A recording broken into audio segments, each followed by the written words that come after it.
केंद्रीय मंत्री गजेंद्र सिंह शेखावत का जोधपुर दौरा है। दिल्ली से जोधपुर पहुंचे केंद्रीय मंत्री गजेंद्र सिंह शेखावत रातानाडा नेहरू कॉलोनी स्थित स्वर्गीय लोकेंद्र सिंह के निवास जाएंगे।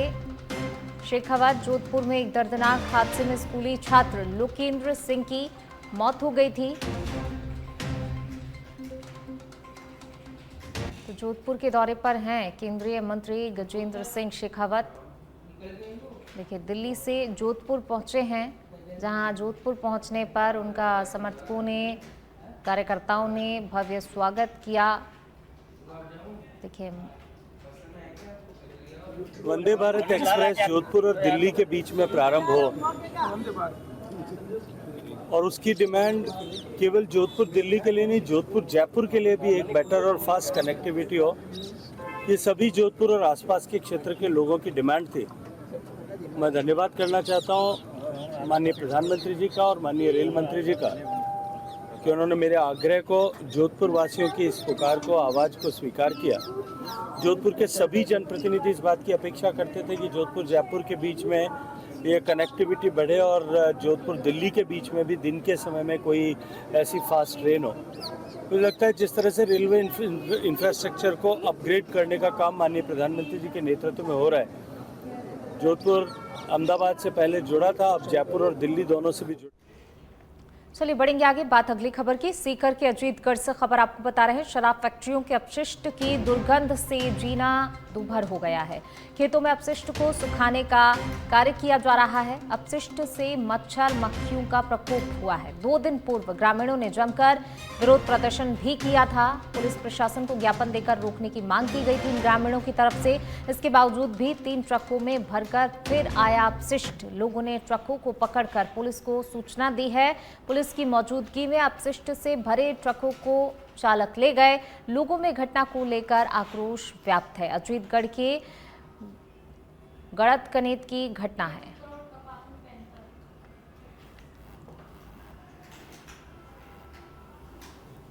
तो देखिए, गड़कनेत की घटना जहां पर लोग जो हैं काफी ज्यादा आक्रोशित, तो जो अपशिष्ट लेकर आया जा रहा है उसको लेकर जो है लगातार ग्रामीणों की तरफ से विरोध किया गया था। इसके पहले भी विरोध किया गया है। परसों हमारा 3 गांवों का धरना था। अजीतगढ़ पियर फैक्ट्री का जो कचरा आता है, जो जहरीली काला पानी आता है, उसको लेकर हमने 3 गांवों के साथ धरना दिया था। उसके बाद में अजीतगढ़ पुलिस मौके पर आई थी। अजीतगढ़ पुलिस के उसको हमने ज्ञापन दिया था। उन्होंने हमें आश्वस्त किया था कि भाई अब के बाद में, आज के दिन के बाद में ना तो कोई नया कचरा या दूषित पदार्थ गाँव में आएगा, हम इसकी गारंटी लेते हैं। उसके बाद में जो ये माल बच रहा है इसको 10 दिन में यहाँ से खाली करवा दिया जाएगा। लेकिन उसके बाद भी आए दिन वही काला पानी, वही कचरा दिन की बजाय रात में यहाँ आ रहा है। हमारे पास सूचना आई कि भाई ये रुक नहीं रहा है, इसमें पुलिस प्रशासन की मिलीभगत है। हमने गांव वालों के साथ मिलकर, इस समय 11 बज रहे हैं, हमने उनको रुकवाया है। 4 ट्रक जो मौके पे थे, उसके बाद हमने पुलिस को बुलाया है। पुलिस की मौजूदगी में 1 ट्रक पुलिस ने भगा दिया है, ये कह के कि भाई उसको जाने दो, तुम्हारे ऊपर चढ़ा देगा।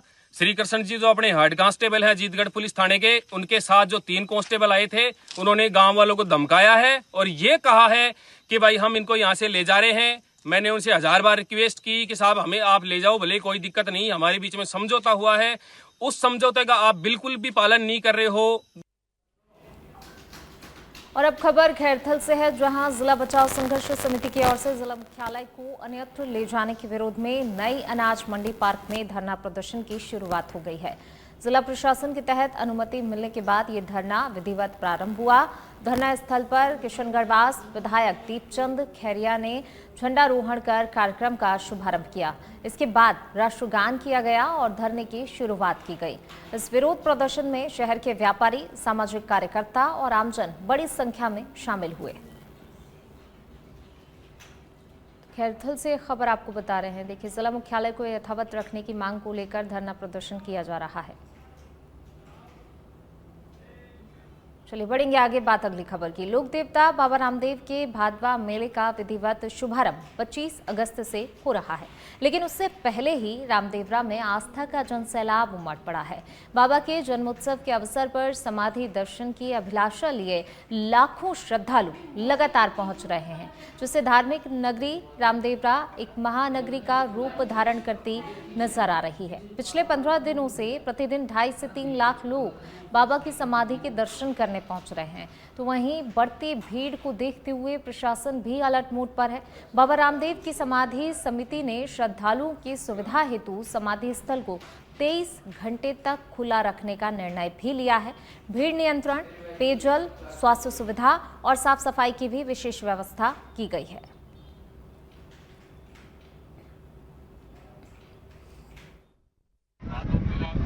से 25 अगस्त से शुरू होना है। ऐसे में आप देख सकते हैं राम सरोवर तालाब का नजारा, लोग यहाँ पर सपरिवार पड़ाव डालकर बैठे हैं। लोग बाबा रामदेव की समाधि के दर्शन करने के लिए उत्साहित हैं। देश भर से लाखों लोग यहाँ पहुँच रहे हैं। प्रतिदिन औसतन 2 से 3 लाख लोग यहाँ पर पहुँच रहे हैं।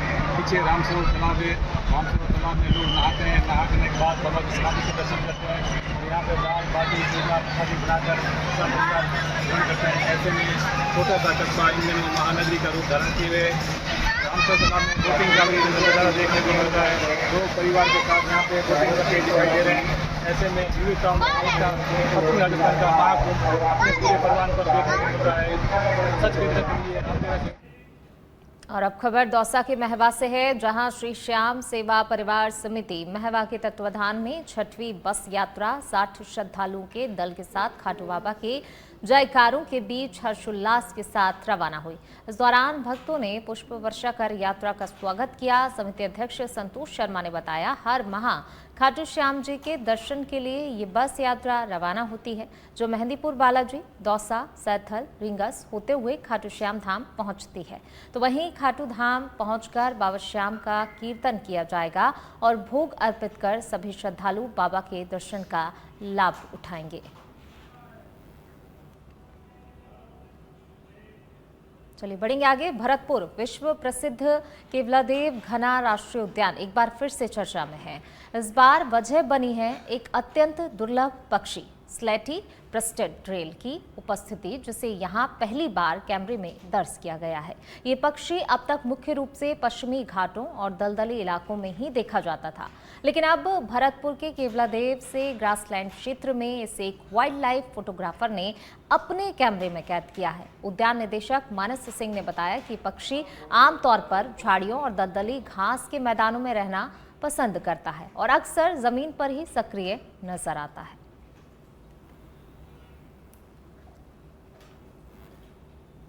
ब्रेस्टेड रेल देखने को मिली है। ये श्री रॉबिन यहाँ पर भरतपुर के निवासी हैं, बर्ड वॉचर हैं, जिन्होंने इसको पहली बार यहाँ पे आइडेंटिफाई किया और इसकी फ़ोटो खींची है। और ये पक्षी आज तक घना के रिकॉर्ड्स में रिपोर्ट नहीं की गई थी। ये जनरली उन क्षेत्रों में देखने को मिलती है जहाँ पर हमारे पास मार्शी एरिया होता है, दलदली क्षेत्र होता है, और थोड़ा छुप कर रहती है, ज़मीन पे रहना पसंद करती है। ओमनीवोरस बर्ड होती है और ज़्यादातर इसको जो देखा जाता है वो अपने जो वेस्टर्न कोस्टल रीजन है, केरल, कर्नाटक, वहाँ पर इसको बहुत आसानी से देखा जाता है। ये हिमालयन जो हमारे एरिया हैं, जो फुट हिल्स हैं, जहाँ पर नदियाँ हैं और दलदल क्षेत्र हैं, जैसे कि उत्तराखंड का क्षेत्र हुआ, वहाँ पर भी ये देखने को मिलती है। घना में पहली बार देखने को मिली है। और इसका एक मुख्य कारण ये भी हो सकता है कि यहाँ पर जो पिछले 2 वर्ष से हमें पांचना का पानी मिल रहा है, वर्षा अच्छी हो रही है, जो हमारे वेटलैंड रिवाइव हो रहे हैं, उसकी वजह से भी इकोसिस्टम हो सकता है यहाँ पर एक अच्छा बन रहा हो, जिसकी वजह से चलिए बढ़ेंगे आगे। झुंझुनू से खबर आपको बता रहे हैं। मंडावा पंचायत समिति सभागार में खरीफ की फसल कटाई के प्रयोग संबंधी प्रशिक्षण का आयोजन किया गया। कार्यक्रम के मुख्य अतिथि पर्यवेक्षक BR सैनी थे, जबकि अध्यक्षता ब्लॉक सांख्यिकी अधिकारी शारदा देवी ने की। प्रशिक्षण के दौरान कृषि पर्यवेक्षक पंकज कुल्हार ने फसल कटाई प्रयोग और प्रधानमंत्री फसल बीमा योजना से जुड़ी हुई जानकारी दी।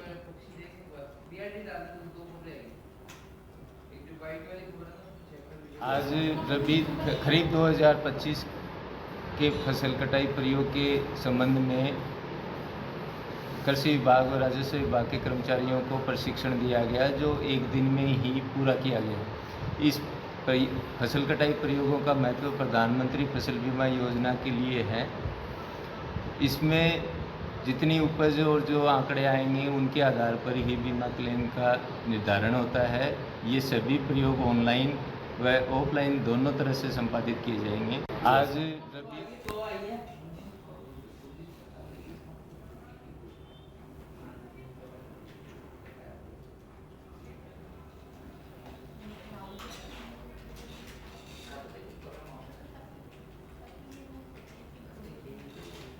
तो देखिए, खरीफ फसल कटाई को लेकर जो है यहाँ पर लोगों के बीच चर्चा हुई। चलिए बढ़ेंगे आगे। खाजूवाला से खबर आपको बता रहे हैं, आबकारी पुलिस पर महिला के द्वारा लगाए गए आरोपों का मामला। इस मामले में नया मोड़ आया है। आबकारी पुलिस ने 6 नामजद सहित अन्य के खिलाफ मुकदमा दर्ज कर पाया है।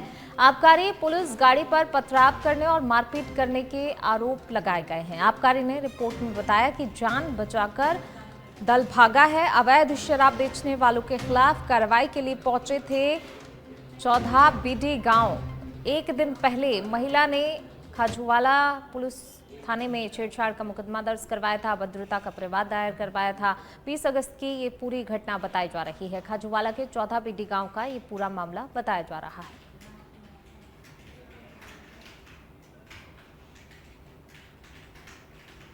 खाजूवाला से खबर आपको बता रहे हैं, आबकारी पुलिस पर महिला ने आरोप लगाए हैं।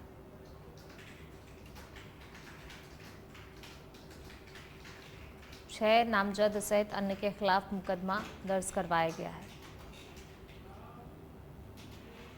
चलिए बढ़ेंगे आगे। बीकानेर के खाजूवाला से खबर, शराब ठेकेदारों पर आबकारी पुलिस की मेहरबानी।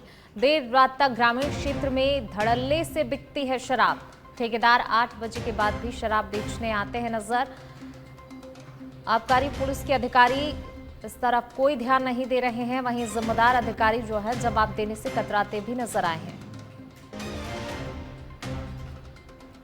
तो देखिए, देर रात तक जो है यहाँ पर शराब बेची जाती है और जो जिम्मेदार हैं वो इस और कोई ध्यान नहीं दे रहे हैं। जो रहवासी हैं, क्षेत्रवासी हैं, वो काफ़ी ज़्यादा परेशान हैं। लेकिन जब इन जिम्मेदार अधिकारियों से सवाल किया जाता है तो ये बचते हुए नज़र आते हैं, अपनी जिम्मेदारी से पल्ला झाड़ते नज़र आते हैं। तो देर रात तक ग्रामीण क्षेत्र में जो है शराब बिक रही है, जिससे लोग परेशान हैं। कई बार जिम्मेदारों को अवगत कराया जा चुका है। चलिए बढ़ेंगे आगे। अजमेर के पुष्कर रोड स्थित समर्पण हॉस्पिटल में इलाज के दौरान एक विवाहिता की मौत हो गई। परिजनों का आरोप है कि डॉक्टर ने इलाज में गंभीर लापरवाही बरती है, जिसके चलते महिला की जान चली गई। वहीं घटना के बाद गुस्साए परिजनों ने हॉस्पिटल परिसर में धरना शुरू कर दिया और जमकर हंगामा भी किया। परिजन हॉस्पिटल और संबंधित डॉक्टर का लाइसेंस रद्द करने की मांग पर अड़े हुए हैं। पुलिस हालात पर नजर बनाए हुए है और परिजनों को समझाइश का प्रयास कर रही है।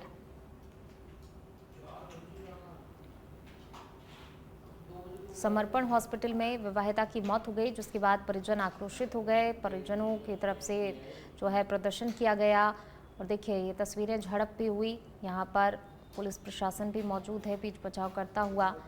समर्पण हॉस्पिटल की तस्वीरें जहाँ पर विवाहिता की मौत के बाद जो है परिजन काफ़ी ज़्यादा आक्रोशित हो गए। डॉक्टर पर लापरवाही का आरोप इनकी तरफ से लगाया गया है। 20 तारीख को एडमिट करवाया था यहाँ पे सुबह, तो उन्होंने शाम को 20 तारीख को एडमिट करवाया था। 21 तारीख के दिन सुबह डॉक्टर आया था, उससे गलत इंजेक्शन लगने की वजह से लड़की की डेथ हुई थी। 22 तारीख को 8:30 बजे रात को बोले थे कि ऑपरेशन करना है, तो हमने बोला ऑपरेशन कर दो। ऑपरेशन के लिए उन्होंने जो भी साइन करवाने थे, अपन हाथ की चिरा भी लगाएंगे, पूरे साइन वाइन सब कुछ करवा लिए। उन्होंने बोला कि आपके पैसे लगेंगे, उनके पैसे की कोई दिक्कत नहीं, आपको काम आप इलाज करो, कोई दिक्कत नहीं, पैसे मैं लाके और दे दूंगा, पैसे कोई दिक्कत नहीं। आप उन्होंने बोला कि 15,000 रुपये जमा करो। मैंने 15,000 रुपये, ये भी मेरे पास रसीद है बाकायदा, उस टाइम की उन्होंने ऑपरेशन किया था, उस टाइम की। कब हुआ था ये इसमें देख लो आप, टाइम होगा इसमें, ऑनलाइन पैसे किए हुए 8 बाउन पे। फिर उन्होंने मेरे को बोला कि बेल्ट लेके आओ।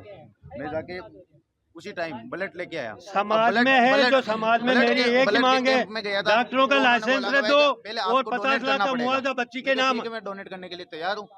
ये समाज के सामने और बाकी समाज चाहे जो कर सकता है। ब्लड लेके उनको ब्लड ला के दिया हूँ, तो ब्लड की कमी है, मुझे चलो ब्लड भी दे दिया। और इन्होंने तो ऑपरेशन ये भी बोल दिया कि ऑपरेशन सक्सेसफुल है, और उसके बाद में 2 बजे वो खत्म ही हो गई। गलत इंजेक्शन से ही इन्फेक्शन फैला है, सब कुछ हुआ है। उसकी जो ये बंगाली की बोल रहे हैं, बंगाली से 5 दिन 6 दिन पहले लगवाया था, उसकी इतनी सी गांठ थी। यहाँ से वो उसमें स्टेशन में नहीं गई है, गाड़ी में से उतर करके पैदल चल के गई है ठेठ ऊपर। अब आप क्या चाहते हैं?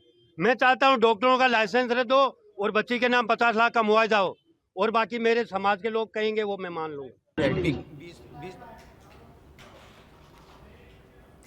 अलवर से खबर, बड़ेरिया पाड़ी मोहल्ले में एक सूने मकान में चोरों ने निशाना बना लिया। चोरों ने करीब 2.5 लाख रुपए के सामान पर हाथ साफ कर दिया। तो वहीं लगे सीसीटीवी कैमरे में बदमाश घर में घुसते हुए नजर आए। पुलिस ने 3 संदिग्ध नाबालिगों को पकड़ा है। पुलिस ने मामला दर्ज कर मामले की जांच भी शुरू कर दी है।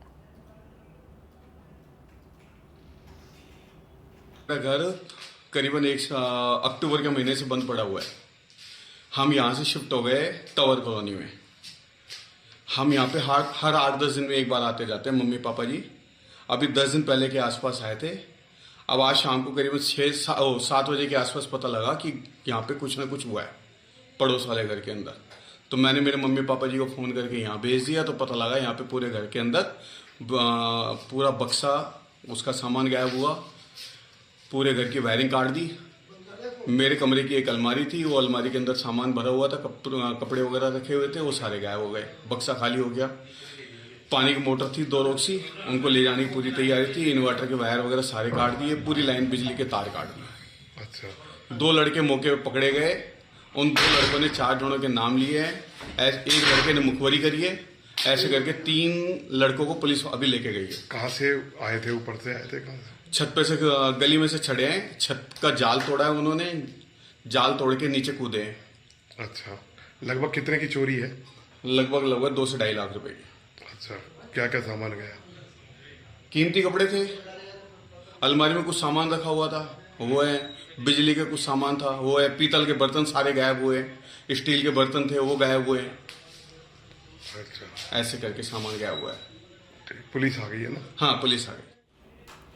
राजस्थान में भारी बारिश का दौर फिर से शुरू हो गया है। कोटा, सवाई माधोपुर, बूंदी में बाढ़ के हालात बने हुए हैं। कई गांव टापू बन गए हैं। जिला मुख्यालय से संपर्क भी कट गया है। टोंक के देवली में बारिश के चलते जयपुर कोटा हाईवे पर पानी भर गया है। कोटा में दिल्ली मुंबई एक्सप्रेस वे पर ट्रैफिक रोक दिया गया है। तो वहीं बूंदी के नैनपा में 9 घंटे में 13 इंच पानी बरसा। जयपुर में शनिवार सुबह तेज बारिश हुई। आपको बता दें कि आज भी मौसम विभाग ने 11 जिलों में तेज बारिश का अलर्ट जारी किया है। ये तस्वीरें देखिए, 6 तस्वीरें आपको बता रहे हैं, अलग अलग जगह की ये तस्वीरें हैं। लगातार बारिश का दौर इन जिलों में, इन क्षेत्रों में देखा जा रहा है। टोंक में भी लगातार भारी बारिश हो रही है। जनजीवन लोगों का अस्त व्यस्त हो गया है। कोटा में लगातार बारिश के चलते जो है लोगों को काफ़ी ज़्यादा परेशानियों का सामना करना पड़ रहा है। जो है सड़कें दरिया बन चुकी हैं। बूंदी की भी ये तस्वीरें देखिए, लगातार जो है भारी बारिश के चलते नदी नाले उफान पर हैं। लोग जो हैं काफ़ी ज़्यादा परेशान हो रहे हैं लगातार बारिश के चलते। धौलपुर की तस्वीरें जहां पर देखिए, यहाँ पर भी लगातार बारिश हो रही है। बारिश के चलते कई जगह जल भराव, जल जमाव की स्थिति है। नदी नाले यहाँ पर भी उफान पर हैं। सवाई माधोपुर की तस्वीर, तमाम जगह जो है लगातार भारी बारिश के चलते जनजीवन अस्त व्यस्त हुआ है। चलिए बढ़ेंगे आगे, बात करेंगे सवाई माधोपुर की, जहां जिले में जारी भारी बारिश के बीच सुरवाल बांध में कल नाव पलटने से 9 लोग बह गए, जिसमें से 8 को एनडीआरएफ और एसडीआरएफ की टीमों ने कल ही सुरक्षित रेस्क्यू कर लिया था। जबकि पूर्व सरपंच रतनलाल का शव आज बरामद किया गया है। यह हादसा तब हुआ जब 9 लोग नाव में सवार होकर बांध पार कर रहे थे। तो वहीं जिले में लगातार दूसरे दिन से मूसलाधार बारिश का दौर भी जारी है। नदियां और नाले उफान पर हैं लगातार, जिससे जनजीवन प्रभावित हो रहा है। लगातार बारिश के कारण खेतों में भी पानी भर गया है, जिससे फसलें खराब होने का खतरा अब गहरा गया है। इसके साथ ही जिला कलेक्टर कानाराम ने जलभराव वाली जगहों से दूर रहने की अपील की है। बारां की अंता से खबर। 3 दिनों से लगातार हो रही झमाझम बारिश के चलते नदी नाले उफान पर हैं। इसके बावजूद कई वाहन चालक अपनी जान जोखिम में डालते हुए पुलिया पार कर रहे हैं। बम्बोरी खाड़ी पुलिया पर पानी होने के कारण आवागमन बंद कर दिया गया है। इसके बावजूद भी कई वाहन चालक पुलिया को पार कर रहे हैं। बम्बुलिया कला में कच्चे मकान धराशायी हो गए हैं।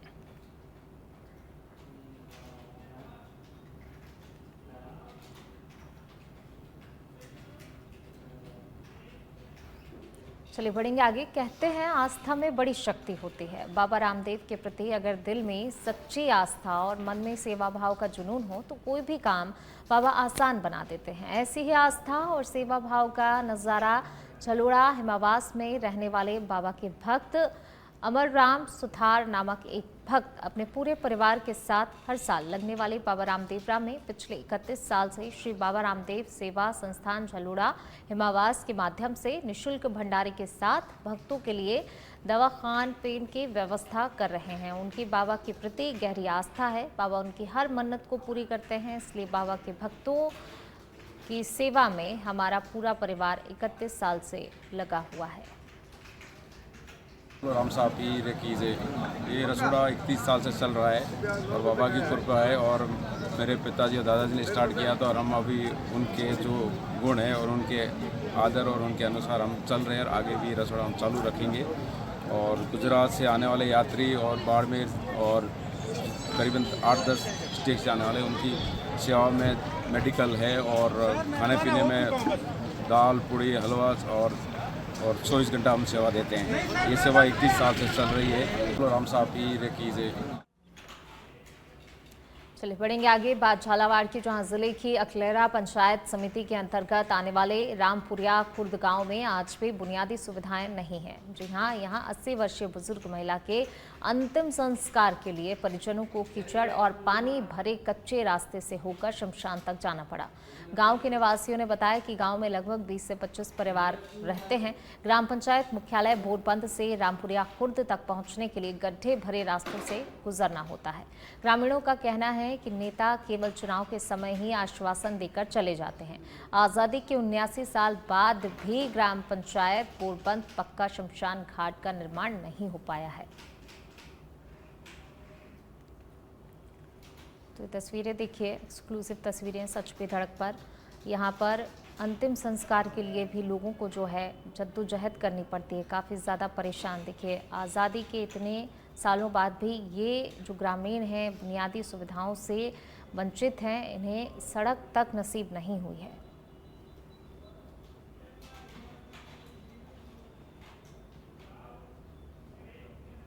चलिए बढ़ेंगे आगे। अरनौद उपखंड क्षेत्र की मंडावरा ग्राम पंचायत के चौचाखेड़ी गांव में नाले का निर्माण नहीं होने से ग्रामीणों को भारी परेशानी का सामना करना पड़ रहा है। क्षेत्र में लगातार बारिश के चलते गांव की सड़क के दोनों ओर स्थित कई घरों में पानी भर गया है। हालात ऐसे हैं कि ग्रामीणों का घरों में बैठना और सोना तक मुश्किल हो चुका है। ग्रामीणों का कहना है कि नाले के निर्माण की मांग वे पिछले 4 वर्षों से कर रहे हैं। पंचायत को वार्ड पंच के माध्यम से कई बार ज्ञापन भी दिए गए, लेकिन अब तक कोई ठोस कार्रवाई नहीं हुई। वहीं ग्रामीणों का आरोप है कि कागजों में नाला निर्माण दर्शा दिया गया है, लेकिन वास्तविकता में कार्य नहीं हुआ है। वहीं ग्रामीणों ने प्रशासन से तत्काल ही जांच कराकर रूट के दोनों ओर नाला निर्माण करवाने की मांग की है। ग्राम पंचायत मंडावरा, गांव चचाखेड़ी, वार्ड नंबर 4। बहुत समय से हम मांग कर रहे हैं नाला निर्माण की। हमने शासन प्रशासन को भी अवगत कर दिया, 4-5 बार प्रस्ताव में लिखवा दिया और कोई भी सुनने वाला नहीं है। और नाला निर्माण नहीं होने के कारण गरीब परिवारों के घरों में पानी घुस रहा और दीवारों में सिलन आ रही है। अगर कोई जन हानि होती है तो समस्त जिम्मेदारी ग्राम पंचायत और शासन प्रशासन की रहेगी। नाला निर्माण हमारे यहाँ 2 साल हो गए, अभी तक बनाने में बारिश बहुत हुई है, आने जाने में बहुत दिक्कत आ रही है। अभी तक कोई सुन नहीं रहा है। पानी भरा हुआ है और एक मकान में पानी भी घुस गया है। बहुत सारा पानी आने जाने में बहुत दिक्कत आ रही है। जोधपुर के चौपासनी हाउसिंग बोर्ड ऑफिस के सामने स्थित श्री राम उद्यान में बनी बाबूसा के मंदिर में चोरी की वारदात ने क्षेत्रवासियों को हिलाकर रख दिया। चोर दान पात्र को तोड़कर उसमें रखी हुई नकदी उड़ाकर ले गए। जैसे ही लोगों को चोरी की जानकारी मिली, क्षेत्र में आक्रोश फैल गया। चौपासनी हाउसिंग बोर्ड थाना पुलिस ने अज्ञात चोरों के खिलाफ मामला दर्ज कर जांच शुरू कर दी है। वहीं क्षेत्रवासियों ने पुलिस से जल्द आरोपियों को पकड़ने और सख्त कार्रवाई की मांग की है। श्री राम उद्यान में श्री बालाजी बाबूसा मंदिर जो बना हुआ है, उस पर कल रात को हमने आरती वारती करके मंगल करके गए थे। सुबह हमारे पुजारी जी जब मंदिर का दरवाज़ा खोलने के लिए, तो देखा कि ताला टूटा हुआ है। फिर अंदर आने के बाद पता लगा साइड की जाली भी मोड़ी हुई है और किसी व्यक्ति ने रात को हमारा भंडारा जो होता है उसको तोड़ा है। आवासन मंडल जोधपुर के सामने बाबासा का मंदिर है जो श्री राम पार्क में है। सुबह दर्शन करने आए तो जाली टूटी हुई थी, दान पात्र टूटा हुआ था, उसमें जो भी राशि थी वो ताला तोड़ के ले गए हैं और ताला भी बाहर का टूटा हुआ था। खोलने आए तो मंदिर खुला हुआ पड़ा था, ताले टूटे हुए पड़े थे और दान पात्र का ताला टूटा हुआ पड़ा था और उसके अंदर जो भी थी वो सब ले गए।